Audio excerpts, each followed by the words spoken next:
à tous, j'espère que vous allez excellemment bien. Aujourd'hui, on se retrouve pour parler Tour d'Italie, pour faire la présentation des favoris pour la montagne de ce Giro d'Italia 2023. On va revenir un petit peu sur qui peut jouer le classement général, qui aura du mal à jouer le classement général, comme on a fait pour les sprinters. N'hésitez pas à vous abonner à la chaîne, à réagir dans les commentaires, à mettre un pouce bleu, à partager la vidéo sur les réseaux sociaux, notamment auprès de vos proches, si vous pensez que ça peut les intéresser. Dans les commentaires, n'hésitez pas à me dire qui vous voyez gagner le Giro, qui vous voyez être en difficulté sur le Giro. Et puis quand vous vous abonnez à la chaîne, vous pouvez rajouter la petite cloche, comme ça vous êtes au courant des dernières vidéos qui sortent sur la chaîne. Encore mieux si vous mettez toutes les notifications, ça c'est ce que j'appelle le Saint Graal. N'hésitez pas, dès que vous voyez la miniature de la vidéo, à cliquer le plus vite possible. Ça permet de la diffuser au plus grand nombre, de la mettre en avant, que YouTube la mette en avant. Si vous avez les moyens, seulement si vous avez les moyens, vous pouvez soutenir la chaîne en faisant un super thanks. Et puis, EPS 2.0, ça c'est sur les plateformes de podcast, Deezer, Spotify, Amazon, Google. Et également TikTok, où il y aura pas mal de contenu sur le Giro, pas comme d'habitude, mais comme on avait fait sur la Vuelta, parce que l'année dernière, je n'étais pas sur TikTok au moment du Giro. On commence tout de suite avec le Giro d'Italia, les favoris pour la montagne. Eh bien, on va commencer avec les deux archi favoris pour ce Giro. Le premier, c'est Remco Evenepoel, le Belge, bien entendu, du côté de l'équipe Soudal Quick-Step, qui va être favori. Alors il a une équipe qui est bien entourée, on va dire, avec Ballerini, Cataneo, Cerny, Jan Hirt, Peter Thierry, Van Wilder, Varvacu. Il y a quand même pas mal de turnover par rapport à la Vuelta. Des turnovers parce qu'on a recruté notamment Jan Hirt, mais aussi le petit Louis Vervaque qui a fait une belle impression sur les Ardennaises, qui a fait vraiment du bon travail. Bon, Remco Evenepoel, forcément 70 km de chrono, ça l'aide un petit peu, ça c'est clair et net. Il va falloir quand même passer les étapes de montagne, mais vu ce qu'il a montré sur Liège, la forme a l'air d'être bonne. Il réagit bien au stage en altitude, donc il peut faire des stages en altitude jusque très longtemps, jusque très peu de temps en fait avant le départ de la course, donc ça c'est vraiment l'idéal. Donc Remco Evenepoel, il fait partie des archi favoris. Son dauphin, on va dire, il était dauphin un petit peu, Remco Evenepoel, qui a remporté le dernier Tour du Pays Basque, Primoz Roglic, l'homme qui s'en sort toujours très bien sur les courses d'une semaine, qui a un peu plus de match sur les courses de 3 semaines.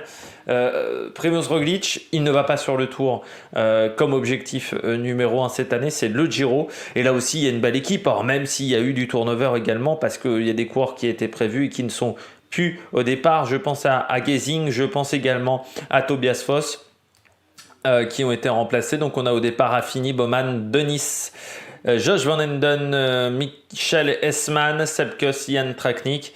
Les hommes importants, ça sera Traknik, Kuss, bien entendu, avec Rohan Dennis également, parce que s'il fait le Giro qu'il avait fait avec Geoghegan, c'était vraiment presque le lieutenant de Geoghegan cette année-là. Le souci dans l'équipe de Primoz Roglic, c'est que déjà, Primoz Roglic sur 3 semaines ces derniers temps, il y a plus souvent eu des abandons que des courses finies, donc ça c'est un peu un problème. C'est vrai qu'il s'en sort bien sur une semaine, sur 3 semaines, c'est plus compliqué. Que deuxièmement, contrairement à d'habitude où il sait que il va avoir un avantage sur le contre-la-montre, là ça ne sera pas le cas, c'est-à-dire qu'il va devoir faire une course offensive, parce que je pense qu'il va perdre 1 minute, peut-être 40 secondes, entre 40 secondes et 1 minute sur le contre-la-montre, donc c'est-à-dire qu'il va falloir rattraper ce temps-là sur d'autres étapes. Il y a des étapes par contre qui peuvent plus lui convenir peut-être qu'un Remco Evenepoel. Et puis oui, ces changements d'équipe au dernier moment. Rohan Dennis par exemple, on ne sait pas quelle a été la préparation de Rohan Dennis avant ce Giro. Est-ce qu'il a fait des stages en altitude? Est-ce qu'il connaît le parcours? Est-ce qu'il était en tant que super remplaçant? Peut-être pas, donc ça peut être un souci du côté de la Jumbo-Visma, avec des coureurs qui seraient peut-être pas forcément au top de leurs conditions au départ de cette course. Là, ce sont les deux archi favoris. On passe maintenant aux coureurs qui peuvent monter sur le podium, on va dire potentiellement. On commence avec Tao Geoghegan, vainqueur du Tour des Alpes. Alors le problème, c'est que souvent le vainqueur du Tour des Alpes ou le Tour du Trentin, il fait pas toujours un bon résultat derrière sur la course. Qu'est-ce qu'on a comme résultat également? 3e de Tirreno Adriatico derrière Primoz Roglic, 6e du Tour d'Andalousie, 3e du Tour de la Communauté de Valence, vainqueur déjà d'un Tour d'Italie. Lui, il sait comment gagner un Tour d'Italie. Alors certes, c'est un Tour d'Italie un petit peu atypique, mais il sait comment faire. Il sait aussi gagner un Tour d'Italie en n'étant pas le favori. Je pense que dans son équipe, c'est lui le leader. Je vois pas Geraint Thomas être leader. Il sera bien entouré en plus. Arensman, Lorenz de plus, Ganna, Puccio, Sivakov, Ben Swift. C'est une équipe qui est très solide autour de Tao Geoghegan. Et c'est un coureur qui va certes perdre un petit peu de temps sur le contre-la-montre, mais c'est pas le coureur qui va perdre le plus de temps sur le contre-la-montre. Donc c'est vraiment un coureur qu'il va falloir suivre. Et puis il est à 28 ans, il est presque au top de sa forme, au top de sa condition physique. Tao Geoghegan, c'est un coureur qui peut être vraiment très très intéressant, le coureur anglais. Donc c'est vraiment un coureur qu'il va falloir suivre, parce que sur le Tour des Alpes, il a quand même bien maîtrisé sa course. Alors certes, il a été peu attaqué, mais sur Tirreno Adriatico, il avait bien tenu également. Derrière, Primož Roglic a fait vraiment plutôt des belles journées, notamment du côté de Osimo, où il était vraiment bien. Il avait pris la deuxième place. On poursuit également avec, à côté de Geoghegan, c'est Joao Almeida. Alors, là, chez UAE, c'est vrai que techniquement, le leader, c'est Almeida. Bon, on va dire que c'est le leader de l'équipe. Mais Joao Almeida, il y a eu du bon et du moins bon. Alors, 3e du Tour de Catalogne, 2e de Tirreno Adriatico, 6e du Tour de l'Algarve notamment. Mais moi, il ne m'a pas fait une forte impression. Sur Tirreno, il ne me fait pas une forte impression au niveau du classement général. Et pareil sur le Tour de Catalogne. J'ai pas été si émerveillé ça par son talent. Et en concurrence interne, il va avoir Jevine. Or, on sait très bien que Jevine, il est presque meilleur sur le chrono que Joao Almeida. Ça peut avoir son importance. Si Jevine, après le deuxième contre-la-montre, il est devant Almeida, ça va être compliqué de le mettre au service de Almeida du côté de Jevine. Et puis, autre coureur également, c'est Brandon McNulty. Alors techniquement, il est au service des deux autres. McNulty peut-être une chouille moins bon en montagne, mais ça reste quand même un coureur qui a fait 7e du Tour du Pays Basque, qui a également fait 8e du Tour de la Communauté de Valence, 5e du Trofeo Serra de Tramuntana, puis qui a déjà eu des résultats également sur des courses d'une semaine. Donc ça va être intéressant de voir comment ça va se passer, la gestion d'équipe entre ces trois coureurs. C'est le problème du AE, on est presque maintenant sur un problème de riche, c'est-à-dire d'avoir autant de leaders dans cette formation.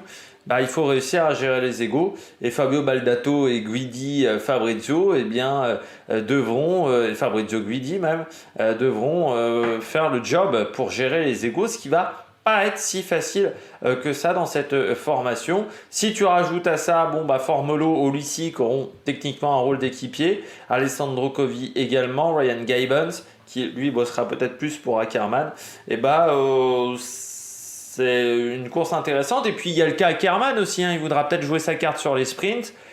Donc oui, ça va être pas facile à gérer du côté de chez UAE. Ça va pas être une course simple. Vlasov, là aussi, même situation chez Bora, avec d'un côté Vlasov, qui est techniquement le leader de cette formation. Alexandre Vlasov, qui avait fait une grosse année 2022, vainqueur du Tour de Romandie, vainqueur du Tour de la Communauté de Valence, également vainqueur d'une étape du Tour de Suisse, où il était en tête du Tour de Suisse avant de devoir abandonner pour la Covid. Tour de France qui a été un petit peu plus compliqué pour lui, avec la 5e place au général.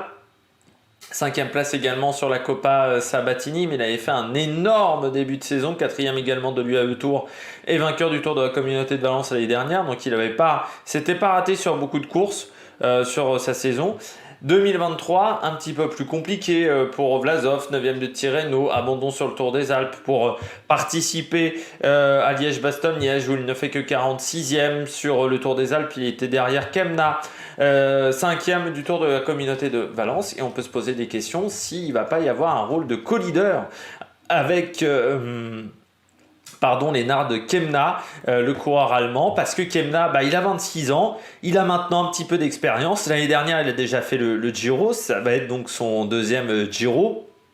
sixième grand tour de sa carrière à Lennard Kemna, et à 26 ans, j'ai l'impression qu'il gagne en maturité. Alors même si Lennard Kemna avait toujours dit que le rôle de leader c'était pas facile parce que on lui avait confié cette tâche-là du côté de la Sunweb et qu'il avait un peu raconté qu'il avait explosé en plein vol et que mentalement il avait vraiment souffert, pareil du côté de la Bora, notamment après sa grande année 2020, il avait une année 2021 très compliquée, notamment avec une dépression, où il avait fait que 12 jours de course dans sa saison, ce qui était vraiment extrêmement faible. Là, son objectif, c'est l'année dernière, c'était de retrouver la confiance en lui, pardon, mais sur le général d'un grand tour, il peut peut-être tenter quelque chose, surtout que l'année dernière sur le Tour d'Italie, il a fini des 19e, mais il avait participé à énormément d'échappées. Donc là, peut-être en courant en position de leader dès le départ, ça peut peut-être vraiment le faire pour le coureur allemand. Et encore une fois, 26 ans, c'est un coureur qui a maintenant pas mal d'expérience sur la gestion de course. Je continue, je termine avec la Bahreïn. Là aussi, difficile de déterminer le leader du côté de la Bahreïn. On a à la fois Caruso, Jack Haig, Gino Meder. Moi, je considère moins Jack Haig leader, quoique il a quand même fait 3e du dernier Tour des Alpes et 10e de Paris-Nice, mais moi je mettrais plutôt Caruso et Gino Meder. Le problème de Gino Meder, c'est sur le contre-la-montre, c'est quand même pas folichon, et ça c'est un vrai problème pour le coureur suisse, mais on sait qu'en montée c'est un coureur qui est vraiment pas mauvais. 5e du dernier Paris-Nice notamment, mais c'est vrai que les 70 km de contre-la-montre ne vont peut-être pas aider. Et puis du côté de Damiano Caruso, il a fait quand même 3e du dernier Tour de Romandie, 10e du dernier Tour de Sicile également, 7e du Tour d'Andalousie parmi ces résultats. Alors oui, c'était un peu moins bien, mais quand il avait performé et fini 2e du Tour d'Italie en 2021, il n'y avait pas forcément non plus de grands résultats sur sa première partie de saison. Ça ne l'avait pas empêché de faire un grand Tour d'Italie et il était monté en puissance, notamment sur le Tour de Romandie où il avait fini 9e à ce moment-là. Donc Damiano Caruso, ça peut être une bonne carte. Il va perdre un petit peu de temps sur le chrono, mais moins que d'autres coureurs. Donc ça peut être vraiment un coureur intéressant. À 35 ans, c'est peut-être l'une de ses dernières opportunités sur les grands tours parce que oui, le temps passe vite, ça commence à vieillir. Et Gino Meder, c'est peut-être encore un peu tendre, donc ça peut être Caruso le leader. Faut savoir que là, sur la carte que j'ai, sur la start list que j'ai, il est noté comme dossard 41. Damiano Caruso. Je rappelle que j'enregistre, nous sommes le 3 mai, il est 14h47 et je viens même de mettre à jour. C'est lui qui se retrouve dans le top 1, c'est lui qui se retrouve avec le dossard numéro 1 parmi les leaders plus-moins, les leaders moyens, c'est-à-dire ceux qu'on voit être classés, pourquoi pas au niveau du général, mais qui auront du mal quand même à rentrer dans le top 5 de ce classement général. Et bien je commence avec Thibaut Pinot. Oui, Thibaut Pinot, l'objectif de départ, je pense, c'est plus d'aller chercher une victoire d'étape, et on ne sait jamais avec Thibaut Pinot s'il est régulier tous les jours. Alors certes, il va perdre du temps sur le contre-la-montre, c'est plus un spécialiste du contre-la-montre, mais il peut rester, on va dire, en câblure pour rester dans le top 10, c'est-à-dire je le vois bien entre 8 et 12 au niveau du classement général, Thibaut Pinot, sur ce Tour d'Italie, si ça se passe bien, encore une fois, je pense qu'il a envie de bien finir. C'est peut-être le dernier grand tour de sa carrière, parce qu'on ne sait pas s'il fera le Tour de France. Il aimerait faire le Tour de France. Ça, c'est en discussion, on va dire, avec Marc Madiot, mais il faudra attendre la fin du Giro, je pense, pour savoir s'il envisage d'aller sur le Tour de France. Et c'est vrai que c'est une course qu'il a toujours adoré, Thibaut Pinot. Il monte en puissance. Le Tour de Romandie a été intéressant pour Thibaut Pinot. On avait des doutes, parce que c'est vrai que l'équipe a annoncé très tardivement sa sélection. Ils l'ont annoncé à l'instant, il y a pas très longtemps. C'est pour ça que je fais la vidéo à ce moment-là, parce que pendant très longtemps, on ne savait pas si Thibaut Pinot avait pas de la Covid ou un truc comme ça, parce qu'on voyait pas d'annonce. Ils ont joué avec Noner du côté de la Groupama, bien entendu, une équipe quand même où il sera entouré avec Bruno Armirail, Stefan Kug et Linhart. C'est vrai que ça, et Rudy Mollard, ça manque peut-être d'un Madouas, mais bon, c'est pas l'objectif numéro 1 de la Groupama, très clairement, ce Tour d'Italie. Mais pour Thibaut, forcément, on a envie que ça se finisse bien, en fait. On a envie que l'histoire se finisse bien, se finisse sur une belle note avec ce Tour d'Italie. Et Et un top 10, je pense, ce serait une belle fin pour la Groupama FDJ et pour Thibaut Pinot, sa relation avec le Tour d'Italie. Donc voilà, j'aimerais un top 10 voilà, de Thibaut Pinot. Je poursuis avec Paré-Peintre. Avec Aurélien Paré-Peintre. Là aussi, un 5 coureur qui peut être dans le top 10. Encore une fois, entre 8 et 13, 14 au niveau du classement général pour Aurélien Paré-Peintre. Il a des qualités. Alors oui, sur le contre-la-montre, ça risque d'être difficile, mais ça peut peut-être lui donner des opportunités après pour partir en échappée. Ce que n'auront pas peut-être d'autres coureurs. C'est pas un coureur qui est très dangereux, également qui est peut-être pas considéré comme dangereux par ses adversaires. Donc ça peut être intéressant pour Aurélien Paré-Peintre. Même si j'ai peur qu'en haute montagne, ça soit encore un peu trop tendre, Aurélien Paré-Peintre. C'est seulement son troisième grand tour, ça sera son quatrième grand tour, pardon, ça sera son deuxième Giro dans sa carrière. Les 3 premiers grands tours au niveau du classement général, il avait fait 15e du Tour de France 2021, 16e du Tour d'Italie 2020, abandon sur le Tour de France 2022. Bon, voilà, je pense qu'il est capable vraiment d'être entre 8 et 12. Après, faire mieux que 8, il faudrait qu'il y ait quand même pas mal d'abandon sur la course. Donc, c'est pas forcément assuré du côté de Paré-Peintre. Hugh Carty, alors lui, il peut faire entre 5 et 8, Hugh Carty. Là aussi, au niveau du contre-la-montre, c'est peut-être pas le meilleur du côté du coureur britannique. 28 ans, c'est vrai qu'on a l'impression qu'il est là depuis très longtemps, parce que c'est un coureur qui est parti en Espagne très jeune, du côté de la Cara Rural. Moi, je me souviens de l'avoir vu à l'époque de la Cara Rural, où il avait le maillot Cara Rural, parce que je me demandais mais pourquoi un Britannique va courir à la Cara Rural. Pourquoi il n'est pas dans les contis britanniques, parce qu'à l'époque il y avait beaucoup d'équipes continentales anglaises. Pourquoi il n'est pas chez Sky ou même dans d'autres formations. Je ne voyais pas pourquoi aller chez Cara Rural à ce moment-là. Mais c'était un choix de carrière pour lui. Deuxième du dernier Tour des Alpes, 8e de Tirreno Adriatico, 6e du Trofeo Serra de Tramontana. Moi je trouve que le coup de pédale est vraiment bon pour Hugh Carty sur le Tour des Alpes, vraiment sur cette course. Je trouve qu'il était bien sur son vélo, alors que Hugh Carty, souvent quand il est pas top sur le vélo, voilà, je me souviens sur la Vuelta, tu avais l'impression que toutes les descentes il les faisait à l'envers. C'était un peu pareil sur le Tour d'Italie l'année dernière, où il n'était pas incroyable. C'est quand même maintenant son 11e grand tour. Il a un seul Tour de France, mais ça va être son 12e même grand tour. Il a déjà 5 Giro à son actif et 5 Vuelta. Et je rappelle qu'il a fait 3e de la Vuelta en 2020. Alors certes, c'était des conditions particulières, mais sur le Tour d'Italie, il a déjà fait 8e, 9e en 2022, 8e en 2021. En 2019, il avait pris la 11e place.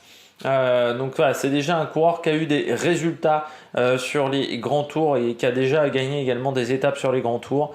À part vraiment sur le chrono, ça risque d'être un peu plus compliqué. Ça peut être un coureur très intéressant sur cette course-là. On poursuit avec un autre coureur. C'est Fortunato en progression quand même. Fortunato, même si c'est un coureur qui est un petit peu irrégulier sur les grands tours, c'est-à-dire qu'il est capable de claquer des étapes. Par contre, de claquer en général, c'est parfois un petit peu plus compliqué, mais il a été impressionnant sur le Tour des Asturies, 5e du Tour des Alpes. C'est vrai que lui, il a enchaîné 2 courses en avril, ce qui est assez rare, ce qui peut être un petit peu une erreur, parce que ça peut faire un peu de fatigue au niveau de l'organisme. 13e de Grand Camino également cette année. Eolo a besoin de points, donc un bon classement général pour lui, ça serait bien. C'est un coureur qui a certes 26 ans, mais qui n'a que 3 grands tours à son actif. Ça sera son 3e Giro, parce que c'est un coureur qui a commencé en 2016 stagiaire à la Tinkoff, stagiaire également à la Bardiani, mais il a eu son premier contrat chez les professionnels sur une année complète seulement en 2019 du côté de Neri Sortoli. Puis ensuite Vini Zabou, depuis 3 ans il est chez Olo Cometa. C'est également un coureur qui est en fin de contrat chez Olo Cometa, donc il y aura peut-être peut-être une réflexion à avoir sur lancer un nouveau cycle du côté des Holo Cometa, parce que c'est vrai que c'est une équipe qui a du mal depuis quelque temps à vraiment avoir des grands résultats. Et c'est vrai que Eolo Cometa, en ce début de saison, c'est vraiment pas dingue. Seulement 34e au classement UCI, et pendant très longtemps, ils étaient en dehors du top 50 du classement UCI. Ils étaient vraiment très loin. Il a fallu attendre les résultats de Albanese notamment pour remonter dans ce classement. Mais c'est un coureur qui a des qualités, qui a remporté l'étape du Monte Zurcolan. Mais de là à tenir le général sur 3 semaines de course, ça peut être peut-être un problème pour Lorenzo Fortunato. Enfin, on verra sur ces 3 semaines de course. Pozzovivo, plus tout jeune, Domenico Pozzovivo, qui a retrouvé encore un contrat à la dernière minute du côté d'Israël. Peut-être encore une fois son dernier Giro pour Domenico, qui a 40 ans. Début de saison où il a fait 6e de la semaine internationale Coppi et Bartali pour son retour. Tour des Alpes derrière, bon, il a seulement 10 jours de course dans les pattes. Le Tour des Alpes n'a pas été incroyable du côté de Israël. Sur les chronos, ça va être une hécatombe normalement sur les 2 chronos des premiers jours. Par contre, en montagne, ça reste un coureur intéressant. Mais bon, 40 ans, ça commence à être un âge avancé. Et puis l'équipe autour de lui, chez Israël, on vient avec Berwick, Clark, Frigo, Derek Guy, Riccitello, Williams, Watt, Schmidt. Ça risque d'être un peu compliqué. Riccitello, ça reste un jeune coureur, talentueux certes, mais jeune coureur. Simon Clark, en haute montagne, ça reste limité quand même. Donc ça peut être compliqué pour les équipiers autour de Domenico Pozzovivo. On poursuit avec Eddie Dunbar. Il a rejoint Jaiko Alula pour pouvoir jouer le général sur les grands tours. Il a un contrat de 3 ans. Sur le Tour de Romandie, il a été offensif. Il a pris quand même la 9e place. Bon, il n'aura pas d'adversité en interne dans son équipe, ça c'est clair et net. Il devra faire quand même avec un autre leader qui est Michael Matthews. Mais il n'est pas tout seul. Il vient notamment avec Alessandro De Marchi et Filippo Zana, qui a été impressionnant notamment sur l'étape de Thion 2000 où il a fait un gros travail d'équipier, Filippo Zana, qui a rejoint également cette formation cette année, parce que jusqu'à maintenant il était du côté de la Bardiani, le champion d'Italie. Donc ça peut être, il sera pas tout seul, Eddie Dunbar. C'est un ancien d'Ineos, donc on verra comment ça va se passer, mais il voulait vraiment avoir un statut de leader. Il a tout fait pour avoir ce statut de leader. Sur le Tour de Romandie, c'était pas mal. Bon, faut voir ce que ça donne sur 3 semaines. Ça sera son 2e grand tour seulement de sa carrière à 26 ans. Le premier grand tour qu'il avait effectué, c'était le Tour d'Italie où il avait fini 22e. C'était en 2019 du côté d'Ineos, du côté de la Sky, même à l'époque, ça s'appelait pas encore Ineos. On continue avec les coureurs qui, me semble-t-il, auront du mal à être leaders. Eh bien, je commence avec Warren Barguil. Ça fait depuis longtemps quand même qu'il n'a pas joué de général d'un grand tour. C'est son premier Giro de sa carrière. Il a fait 4 Vuelta, 8 Tours de France. Jamais il n'a participé au Giro à 31 ans. Mais bon, son dernier top 10 sur un grand tour, c'était le Tour de France 2019. Ça remonte un petit peu. Les 2 derniers Tours de France auxquels il a participé, il a abandonné. Donc voilà, ça risque d'être un peu compliqué, même si c'est un coureur qui au départ était un coureur complet. C'est plus devenu maintenant un coureur de classique qu'un coureur de grand tour, donc ça risque d'être un petit peu compliqué. Et puis bon, l'équipe autour de lui, Maxime Bouet, David Decker, Guernalec, Chris, Rioux, Russo, Verret, c'est un peu léger quand même pour la haute montagne. Bokeh Mollema, il joue plus le général des grands tours. Alors oui, on pourrait lui demander de faire ce rôle-là parce qu'il n'y a plus de Chicone chez Trek Segafredo. Je pense qu'il jouera plutôt les victoires d'étape. C'est plus ça qui l'intéresse, c'est plus ça qui le passionne. Maintenant, ce sont les échappées, c'est plus forcément les classements généraux des grands tours. Pour lui qui a un contrat jusqu'en 2026. Il a 36 ans, il va finir à 40 balais, ce qui est assez incroyable pour Bokeh Mollema. Mais là, l'objectif, ça sera surtout d'aller chercher, pourquoi pas, un classement de la montagne ou une étape de prestige sur ce Giro. Je continue avec l'Eknesund. DSM, ils viennent pas forcément avec une grosse équipe. L'Eknesund, Widerberg, Merkel, Mayhofer, Stork, Tusveld, Dainese, Van Hoek. En plus, ils viennent avec Dainese ou Mayhofer pour les sprints. Bon, l'Eknesund est le leader, mais c'est seulement son 2e grand tour. Il a eu un Tour de France l'année dernière où il avait fini 27e. Ça me semble un peu léger quand même pour aller jouer le général. 18e de Tirreno, 20e de l'UAE Tour, 26e du Tour du Pays Basque. Début de saison pas incroyable, donc je pense que ça va être compliqué. Pourtant, c'est dommage qu'il avait fait une belle saison 2022, mais de là jouer le général sur un grand tour comme ça, je pense que ça risque d'être un petit peu compliqué.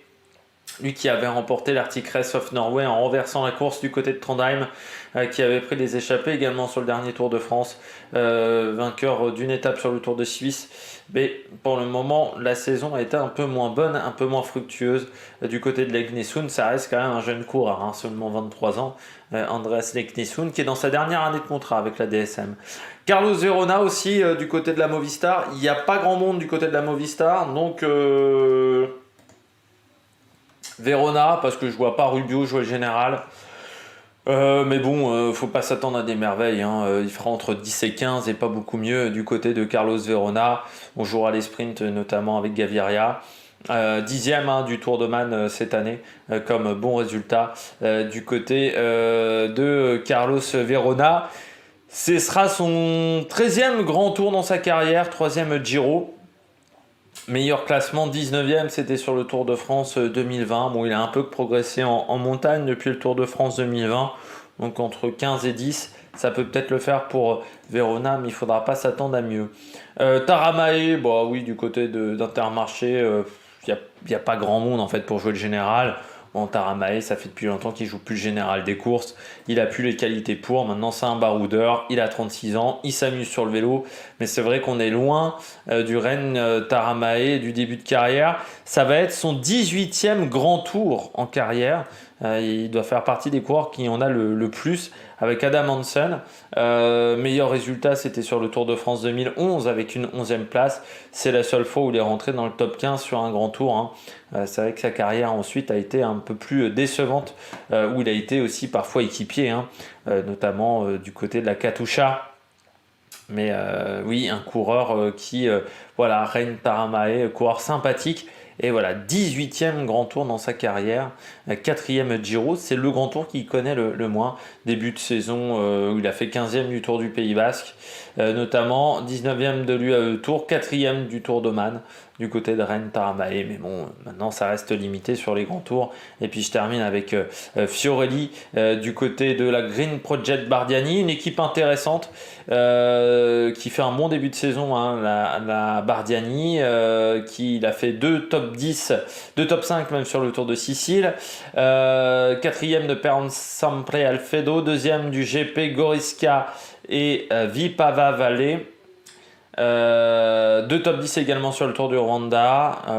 Bon voilà, ça reste un coureur intéressant qui a 28 ans.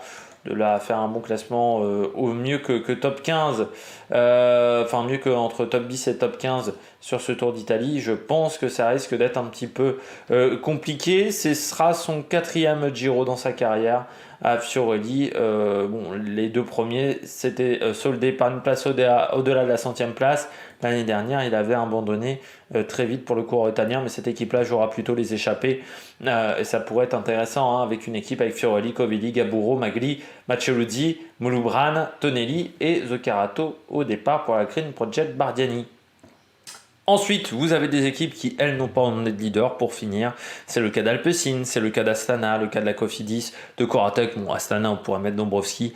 Mais voilà, toutes ces équipes-là ont décidé de se concentrer plus sur le sprint que sur le général. Eh bien, je crois que nous avons fait le tour. N'hésitez pas à vous abonner à la chaîne, à réagir dans les commentaires, à mettre un pouce bleu. Ne ratez pas les vidéos sur le Giro. Et puis nous, on se retrouve pour de nouvelles aventures sur l'Amérique Production. Ciao, ciao!